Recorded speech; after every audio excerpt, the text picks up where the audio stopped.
up, guys? Thanks for tuning in. Just got a quick Blu-ray pickup video for you here today. Not a lot, just a few things I've gotten recently since the last video I did, and then a few things I've gotten just over the past little while. I thought I would show off a few titles here that I picked up recently. Not everything, but just some noteworthy stuff. Some stuff I've gotten in the mail. And then just some recent pickups from a little trip ahead last weekend. So first thing I'll show you is just some recent, I did not organize very well, did I? Just some recent stuff I got in the mail. I didn't do like a mail unboxing on these. I just kind of, they came in and then I just kind of put them aside, thought I'd do a video of them. So the first one I got here is Delirious, John Candy. I have not watched this movie in a very long time. I didn't even know it was on Blu-ray. I kind of accidentally discovered online that it was on Blu-ray. It's part of the KL Studio Classics line, so these are a good line. They have a lot of more obscure, lesser known films that deserve a Blu-ray release, but they're very bare bones. There's no special features or anything like that. But it's nice to have. Last time I watched this was on VHS, probably when I was a kid, so I'm excited to watch that again. It was basically like a, if I remember correctly, like a soap opera spoof or something like that. I don't know, but I look forward to watching that again. And next up, Strange Brew. I've actually never seen this. It was really, really cheap. Only a couple bucks, and I thought, hey, it'd be a nice thing to have. I've seen a couple of the skits, but I've never actually seen the full movie, and I've heard this is a really good Blu-ray as well, so look forward to checking that out. Next one, this recently came out as part of the Warner Brothers Archive collection, and that's Joe versus the Volcano, another movie I have not seen, but this will fill another gap in my Tom Hanks viewing library. I've said it before, I'm a big Tom Hanks fan, especially in the 80s. His comedies in the 80s were fantastic, so I look forward to watching this for the first time. Something I have seen before, but not for a very long time. I think this is a pretty obscure film that I don't know a lot of people who've seen this or even heard of it. Neighbors, with John Belushi and Dan Aykroyd. I watched this a long time ago. It wasn't that long. I think I watched it on Netflix when Netflix first launched in Canada. I think it was on there. I think that's where I watched this. But I remember it being a great, great movie. I don't remember it all that well, but I remember really liking it. So I'm very excited. Again, I didn't even know this was on Blu-ray. It's part of a choice collection, they call it. There wasn't a lot in these. I looked it up, what titles were in this. It was kind of an odd selection of titles, but really happy to find this on Blu-ray and very excited to watch this again. Now that was it for what I got in the mail. The next few here I just picked up recently. I've been purging out a lot of my Blu-rays, a lot of titles I don't want, or just trying to thin it out a little bit. The shelves I have are actually, can't really tell, but they're actually full. And so what I've been doing is, if I'll find 3 or 4 or 5 Blu-rays that I don't need, just stuff that I'll never watch again, or you know how it is. You see something, you're like, why do I have this? And I might as well get rid of it, put that towards something I want.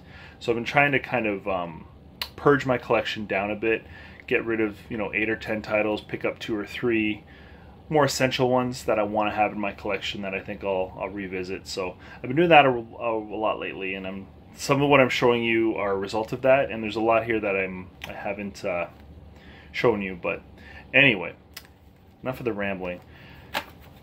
Glengarry Glen Ross. I was really happy to find this on Blu-ray. It's not a very common, I don't know if it was released on Blu-ray in Canada. This is from the US. I didn't get it from the US. I found it in a used Blu-ray store, but it's a US Blu-ray. I don't think it got a Blu-ray release in Canada. I think only DVD, so I was really happy to find that. This is a phenomenal film. If you haven't watched it, you gotta watch it. Alec Baldwin is so good in this. It's a small role, but it's got one of the most quotable lines, which is third place is you're fired. Look it up. I can't remember the whole quote. First place something, second place something, third place is you're fired. Just look up the quote. It's great. Find a clip on YouTube and watch it. But honestly, watch the whole movie because it's fantastic. And when I picked that up, another movie that I'm very happy to have on Blu-ray, that I have actually a couple different editions on DVD, but that's the first Hellraiser. Something I'm very excited to revisit. Haven't watched this in years and years and years, so very excited to give this another watch. Happy to have it on Blu-ray. It's part of this Midnight Madness series. I have Children of the Corn as well. That's part of this series. It's a nice little line, so I'd like to maybe try to find some more titles from this line. But yeah, Hellraiser on Blu-ray. Alright, next up, I got this next one. Really, really good deal on this. I got this for 15 bucks. It was in a bargain, kind of a bargain bin at the Beat Goes On store I was at in one of my other videos. They'll take you know, stuff they have a lot of stock of. They'll take a few copies of it, put it in like a discount clearance bin, just get rid of extra copies. So they may have, you know, 1 or 2 on a shelf for say $15, and then they may have 2 or 3 in a clearance bin for $4 just to get rid of some overstock. So what I got was the Star Wars prequel trilogy. I know. I don't mind these. I know, but I don't mind the prequels. I like to revisit every once in a while. It's nice to get them on Blu-ray. And yeah, I don't hate them. They're totally watchable. They have their issues, obviously, but at least for the most part, they're watchable. And for 15 bucks, I could not go wrong with this. So that just leaves 4, 5, and 6 I gotta get on Blu-ray, which I will eventually, if I can find them at a good price like this one. But yeah, I couldn't pass that up for $15. And now a 4K I picked up a little while ago now. I kind of forgot about it. I could have included it in one of the other videos, but Power Rangers. Obviously, I was a big fan of that movie, so I was happy to get it. It was a no-brainer. I was obviously going to buy it when it came out, but just thought I would show that off. Nice looking, pretty nice box art. But yeah, so Power Rangers. Next one, this is the bargain of a century. I got this at a thrift store for $4. That is the Back to the Future complete collection. Now it is DVD, but, and I already have the trilogy on Blu-ray, but this is in the flux capacitor style box. It includes the trilogy on DVD, whatever, but it has a nice book and the complete animated series. That is exciting because I've been wanting to get that. I never, you know, bit the bullet on getting the Blu-ray box set like this.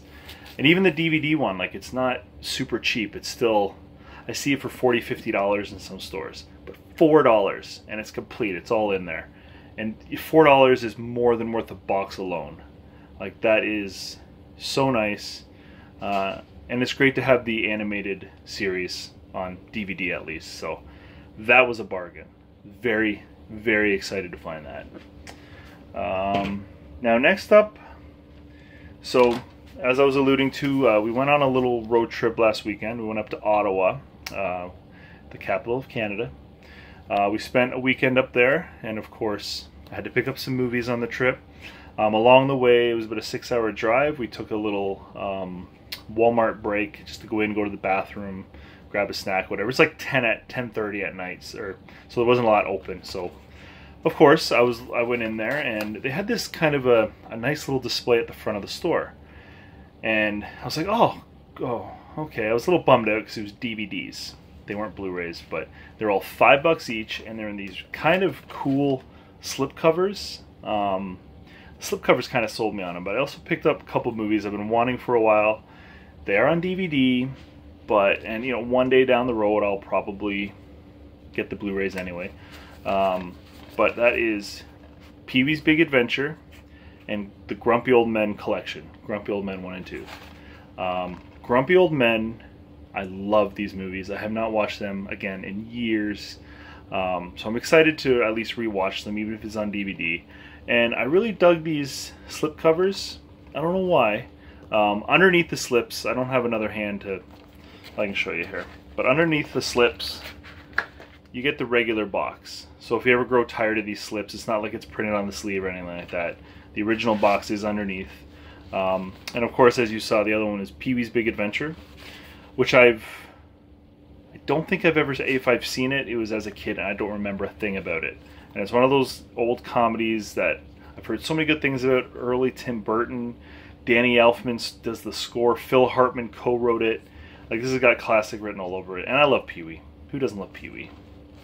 Maybe some people, but I like Pee-wee a lot. So $5 each, I couldn't pass these up. They had other ones like Risky Business and what else was there? Ghost, maybe, I don't remember. But they had like 90s, 80s, aughts, 00s, which is kind of weird, and a couple 70s movies. So it would have been nice if these were Blu-ray, but what you gonna do? And then while we're in the actual city, we went into a mall and I found a Sunrise, which Sunrise Records, as I think I mentioned before, they kind of took over a lot of the HMV locations when they closed in Canada, expanded their stores, expanded their inventory, and they have a ton of 2 for $20 Blu-rays, like a lot, like a really good selection of 2 for $20 Blu-rays. So I picked up Spawn, which I know it's probably terrible. I haven't watched it since I was in high school. I have fond memories, so I'm kind of afraid to watch it again because I know it's probably awful now, but look at that cover. I love that cover. I remember having this on VHS and having this cover and just loving it. It was embossed on VHS. It was like an embossed cover. But it's one I never got it on DVD. I kind of skipped it on DVD, so figured might as well pick it up on Blu-ray. Maybe give it another watch. Now that they announced there's another Spawn movie coming, maybe it'd be nice to revisit this one. You know, it's at least the cover's cool. And the other one I picked up as part of the 2 for $20, Bulletproof. Another movie I've not watched since probably high school that I used to own on VHS. Never had it on DVD. Haven't watched it since VHS, but I remember liking this a lot. It was early Adam Sandler, Damon Wayans when he was still around. But yeah, this is a really fun kind of, I think, kind of a road, was it a road trip movie? I don't know. I know they're a cop and a criminal who are friends and they're running from something. I don't know, but it was a fun movie. Now, last thing I have to show you is just something that's kind of cool. So while we were in Ottawa, that's it for the movies, so there you go. There are my pickups. The last thing I'm going to show you, when we were in Ottawa, there was a little like candy store. Actually, it's pretty big, but it was a candy store. And it had all sorts of things like Pez and different candies and different like Caesar dressing drinks, which we almost got to try but ended up not bothering, and like cotton candy and just a whole bunch of stuff. It was a really cool candy store, ice cream, all that kind of stuff. But what I noticed is they literally, I'm not exaggerating, had thousands of these things in barrels, like big drum barrels full of these things. Unopened boxes of them, like sealed unopened boxes stacked on shelves. Like I asked a couple people who worked there where these came from. They didn't know, which is odd, but thousands and thousands and thousands of Cyndi Lauper trading cards and stickers from 1985. At first I wondered, wait, maybe this is like a novelty thing, like a reproduction. No, these were actually, like, you could, looking at the boxes, these were actually from 1985. They uncovered some warehouse or something full of Cyndi Lauper trading cards from 1985. That's not the, so they were 3 for 50 cents. So I'm like, I have to at least get 3. I have to get 3. So I bought 3 packs. Haven't opened them yet, but here's the best part. There's gum inside here. There's gum. 32-year-old gum. And you know what? It's bendy. The gum is bendy. It's not hard as a rock. It still has bend to it. 32-year-old gum. Should I eat it? Should I try this gum? Seriously, do you think I should try it? Do you think it'll kill me? Do you think it'll just taste like plastic? Do you think it'll have any flavor left? What do you think? So, what I'm going to do is I'm going to ask everyone watching, whether it's 20 of you or 100 of you or however many people watch this video, should I try this gum? If enough of you say yes, and you want me to eat this gum, I will do a separate video of me tasting this 32-year-old bubble gum in the Cyndi Lauper trading cards. If it kills me, well then you won't see it because the video won't get uploaded. If not, and I survive, then you'll see the video. So yeah, tell me in the comments below, what do you think? Do I eat the gum? If enough people say yes, give me a thumbs up if you want me to. Let me know in the comments, something like that. Just tell me, do you want me to do it? I'll do it. I'll do it on video. I'll chew the gum, at least for, say, 15 seconds minimum. And then I'll either throw it up, or if it's delicious, I'll continue chewing it. I don't know. So you tell me, do I eat 32-year-old Cyndi Lauper gum? Till next time, thanks for tuning in, guys. I'll see you later.